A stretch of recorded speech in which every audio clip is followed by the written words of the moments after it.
Esame prie skaudaus monumento, tai yra senieji Kaišiadorių katedros vartai. Pastačius katedrą taip pat buvo ir išlieti labai įspūdingi, masyvūs gelžbetoniniai katedros vartai, kuriuos rajono vykdomosios valdžios nutarimu 1966 metais tie vartai buvo sugriauti.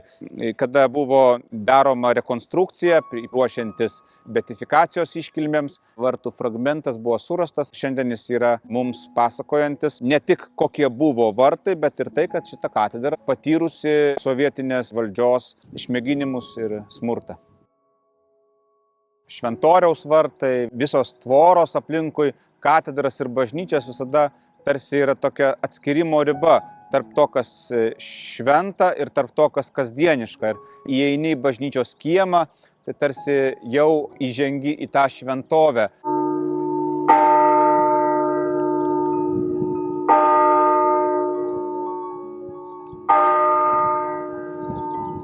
Žvelgdami šitą katedrą ir į jos bokštą, ką neseniai suskambėjo varpas, šitame bokšte yra gražus atsiminimas, jog arkivyskupas Teofilius Matulionis slėpė Žydaitę. Kartu su seselėmis vienuolėmis, benediktinėmis, jis čia gyvendamas rūpinosi Esteros Jelinaitės, kuri vėliau tapo garsia pianiste, likimu.